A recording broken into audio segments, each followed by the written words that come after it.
From our studios in New York, here again is Stone Phillips. Returning to our story, Hollywood director Jim Abrams has found a way to stop his son Charlie's previously uncontrollable seizures with, of all things, a diet consisting mostly of fatty foods. But as the family would soon find out, what seemed to be a successful treatment was not necessarily a cure. Here again, John Larson. Happy birthday to you. Happy birthday, dear Charlie. It had been 2 years of the so-called eggs and bacon diet, and Charlie Abrams was feeling great. His parents, Jim and Nancy, couldn't have been more pleased. Our experience with the diet was he was seizure-free and drug-free, and his EEG, which had been a mess, cleared up, and he was healthy. Under the plan, most children go off the diet after 2 years to see if they have outgrown the disease. So in 1996, when he was 4 years old, it was Charlie's turn. The lore of the diet back then was that if a kid has done as well on the diet as Charlie, that you can wean him off the diet, then he'll be fine. Right. But that wasn't our experience. We took Charlie off the diet, and his seizures came back as heavily, as profoundly, as destructively. As many and as violently? Yeah, as violently as initially. In that same year, one seizure was so bad, Jim and Nancy rushed Charlie to the emergency room, fearing it would cause brain damage. After all they'd been through, the Abrams were back to square one.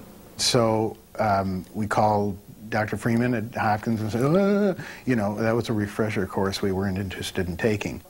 Dr. Freeman had 3 suggestions: do nothing, put Charlie on drugs, or put him back on the diet. Going back on the strenuous diet meant endless hours of meal preparation for the Abrams.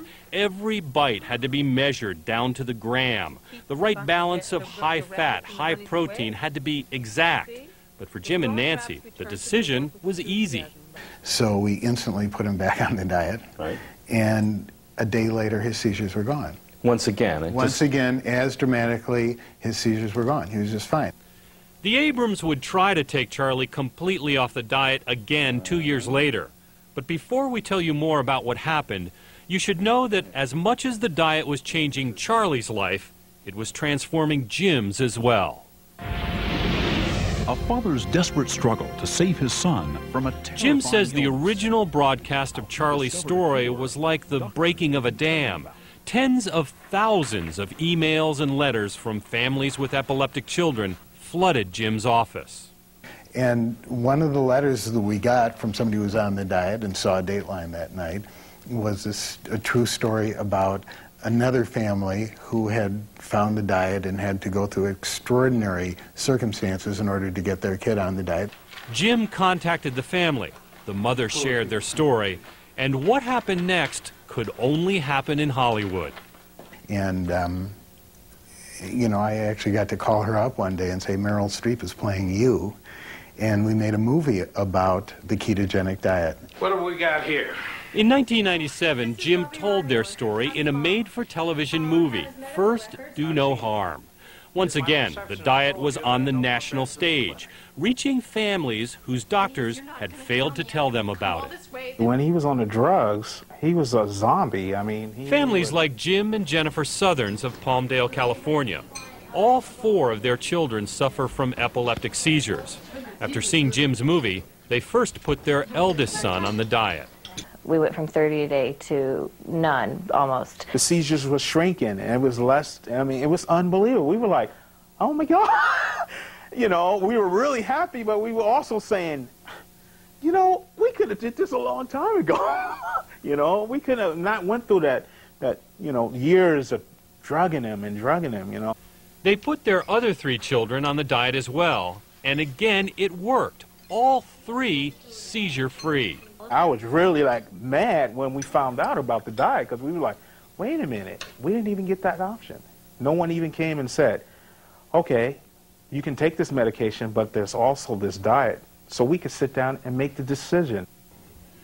But that is changing as increasing numbers of doctors no longer consider the diet alternative therapy, but an accepted form of treatment. Even Charlie's first physician, Dr. Shields, is a convert.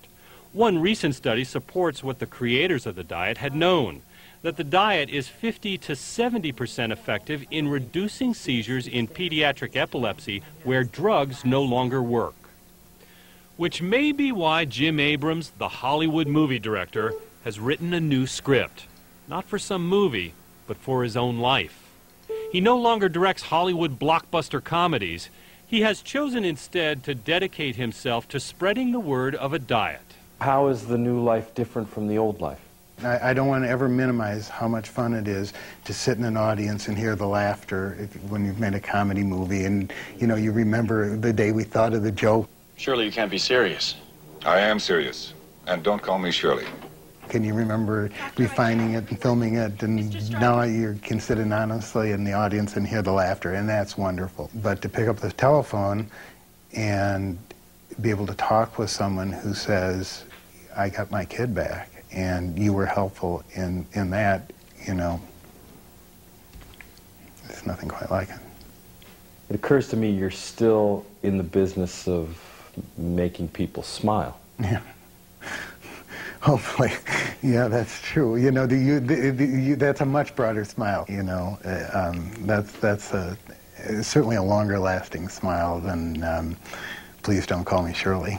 Thank you for allowing me to appear before you today. Jim now lobbies Washington for epilepsy research. It's really all about the dietitian. And runs seminars nationwide for families and doctors. Seizures. Diet pioneer Dr. Freeman has joined Jim on the lecture circuit. Jim was the engine that drove this and that enabled us to do the work to bring the ketogenic diet to a conference like today. But back in 1998, when Charlie was 6 years old, the Abrams were still trying to wean their son off the diet. And again, Charlie's disastrous seizures returned. So the family tried one last time when Charlie turned 7. And this time, it worked. Charlie has been seizure-free ever since, and he now can eat virtually anything he wants to, just like other kids. Charlie is now an active 10-year-old in 4th grade.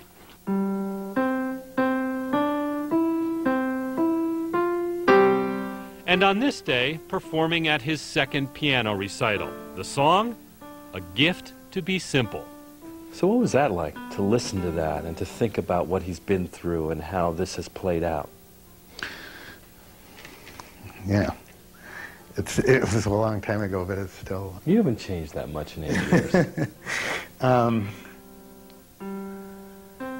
Charlie has an older brother and an older sister who have had no medical problems. And, you know, we took very much for granted each stage of their development. With Charlie, each new step of development is a new miracle. And to watch him play the piano and smile and perform the way he does, to us, that's another miracle.